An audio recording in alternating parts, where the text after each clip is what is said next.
How did someone with your background get here? When I first started teaching at Marine Corps University in the fall of 2016, I got versions of this question from everywhere: family, friends, students, and colleagues. And when I walked into faculty orientation into a room full of 25 men in camouflage, I wondered the answer to that question myself. You hear so much about the importance of fit in the workplace. I didn't think I would ever fit in. I learned that day that the school's unofficial mission was to train warfighters. I'm a human rights scholar. I had no military background. I was armed for this job only with a law degree and a PhD. And of course, I was the only woman in that room. But something really strange happened by the end of my first year there.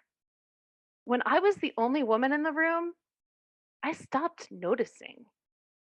I'd simply become part of the team. There's a saying in the military that leadership is not about rank. That saying was surely designed for service members by service members relating to each other. But I found that it was true for me as well. I don't even have a rank. And yet, I was considered to be a leader in my small corner of the Department of Defense. But working with the Marine Corps has taught me that leadership is not really about gender either. It's simply about respect for people, for their potential, and what they can contribute to a team. Now, don't get me wrong, no one at work has forgotten that I'm a woman. It's just that my gender didn't matter in the ways you might expect. The Marine Corps doesn't exactly have the best reputation when it comes to women and diversity.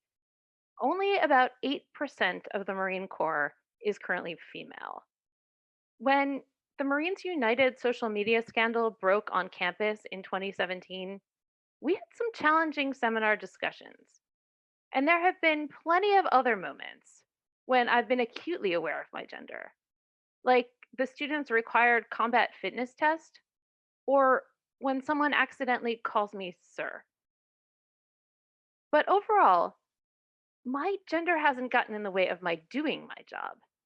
It's actually helped me to serve my country better. At the end of that first year, my female students came to me and told me that they looked up to me. I was absolutely shocked. These female students are my personal heroes. They've been in the military for 10 or 15 years as officers. Short of the presidency, women in the military is to me the ultimate glass ceiling. And women just got a lot closer to the presidency.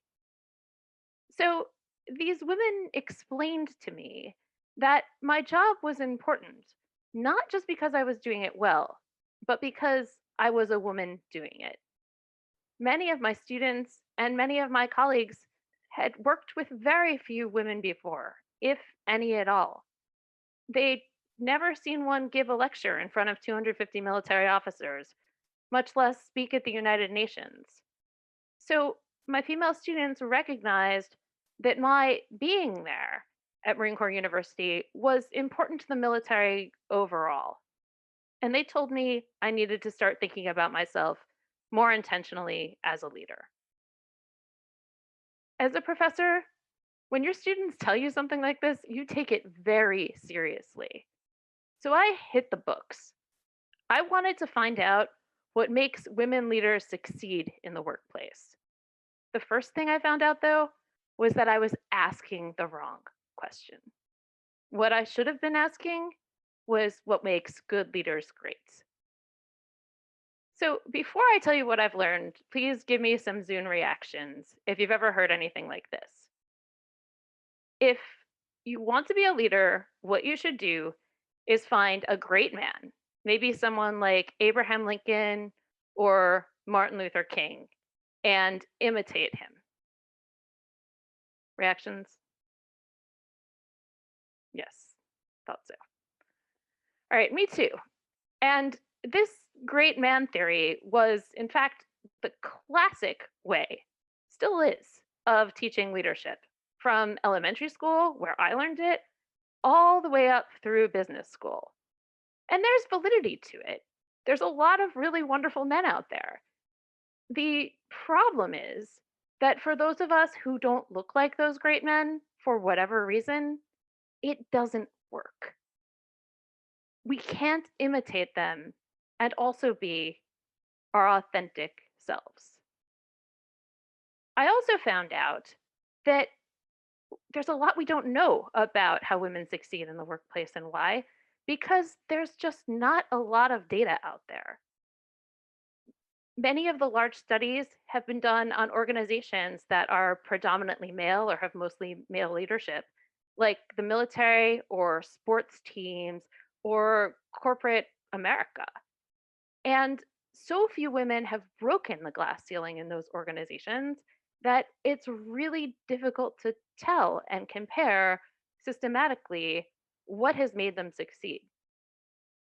So, what do we know? What can we find out?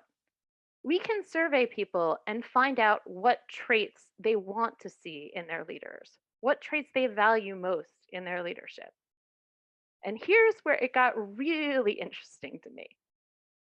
Many of those traits that make good leaders great are most closely associated with women. They're considered to be feminine leadership traits. I'd heard so much about how my gender would hold me back in the workplace, and yet research suggests that might not be the case. So, what are these traits? There are a number of studies out there, but I'm just going to give you a few examples. In the book, The Athena Doctrine, a bestseller, of course, named after the goddess of war and wisdom, authors John Gerzema and Michael D'Antonio surveyed 32,000 people in 13 countries all over the world. They gave them 125 human behavioral traits and asked them to rank them as masculine, feminine, or neither. And then they surveyed another 32,000 people and asked them what traits they most value in their leadership. The traits most associated with feminine quickly rose to the top. 4,000 students at the United States Naval Academy were surveyed and came up with similar results. The words that they used to describe their feminine leadership were those most closely associated with emotion, like compassionate and enthusiastic. Other words that emerged in the Athena Doctrine studies included team building and curiosity. The hottest leadership models out there today, like transformational leadership, emotional intelligence, servant leadership, all feature traits that are considered feminine, including empathy, strategic use of emotion, and wanting to serve a purpose greater than oneself. So, armed with that research, I want to give you some advice. It's advice that I wish I had when I was a college student. And it's advice I give to everyone I mentor, regardless of gender, regardless of life stage. I'm going to talk about 3 traits that make good leaders great. And if you develop these traits, you can use them to succeed in any organization, regardless of your gender and regardless of rank. This last part is really key because unless you're starting out at the top, leading up and leading from alongside are going to matter a lot for where you're going. At some point in your life, you will sit at a table where you feel you don't fit in, but where you're going to be expected to contribute. Chances are you'll become a leader before you realize that you are one, much like me.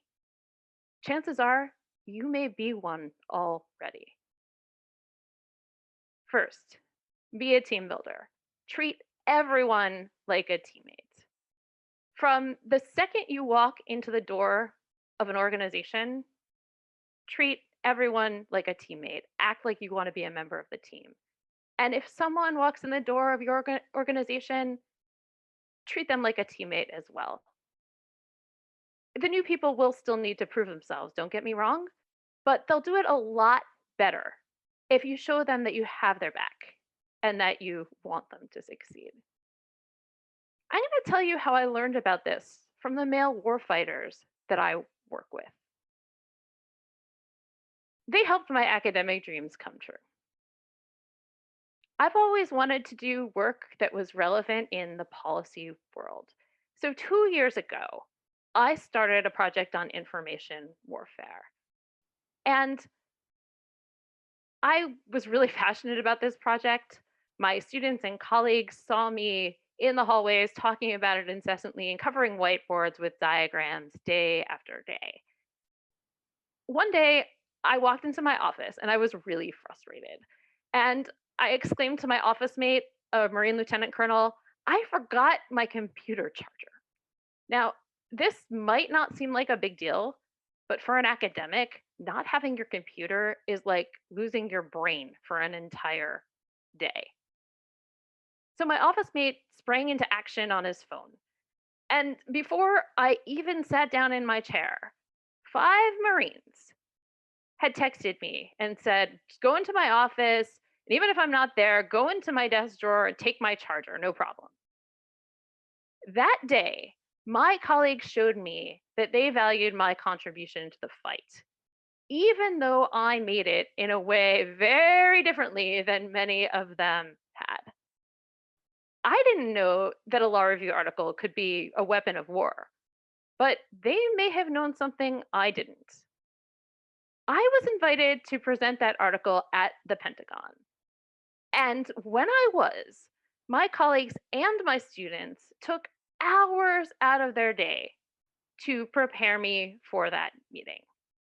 To the extent I succeeded, it was because I was a member of that team. Number 2, curiosity is a form of courage.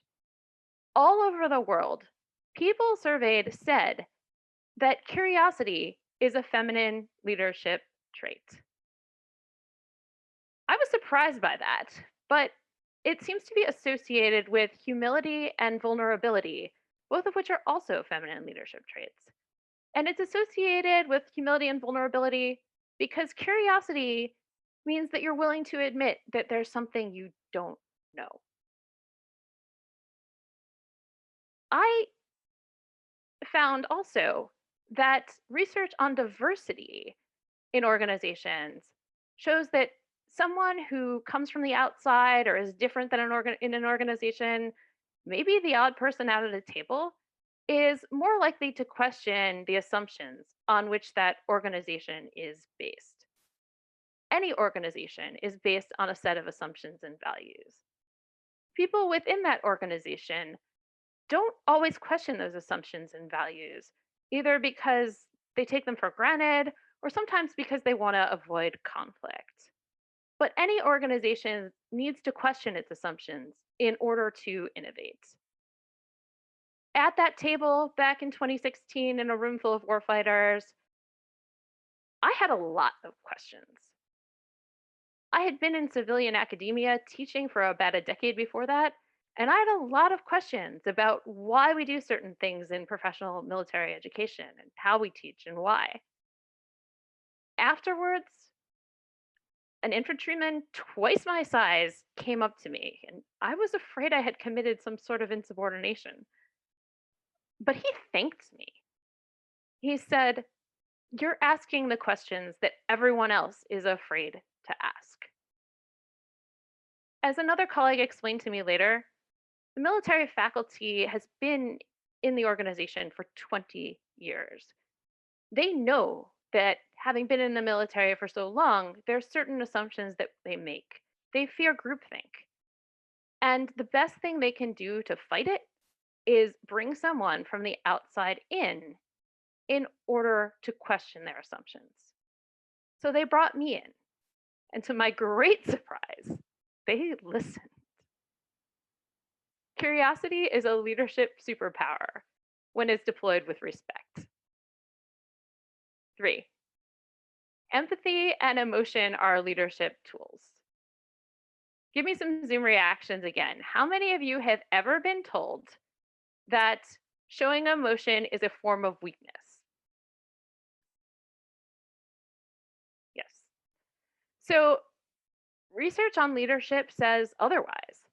All over the world, people surveyed had said that they want more expressive leaders who show their feelings more openly and honestly. Again, I think I learned this best from male warfighters more than anything I'd ever learned in school. A Marine colonel friend taught me that there's a saying that a commander's greatest tool is his compassion. I understood exactly what he said the moment he said it because I'd learned it in feminist legal theory. See, anyone who has the power to make and enforce rules or give orders does so because they believe that doing so will be fair or just or best to achieve a particular goal. But the best leaders also understand that these rules or orders will have impact on actual human beings and implement them with compassion. I found this out best when I was so new at Marine Corps University and my childcare canceled at the last minute late one night. I was the only woman with kids on the faculty at the time. I hadn't built up any time to take leave yet, and I didn't know how men who had deployed with their families all over the world were going to react to this. But my dean just said, "Don't worry about it. We've all been there. We'll find someone to fill in." My colleagues' empathy, though, was even better. See, I really hate missing class. I don't like to do that to my students.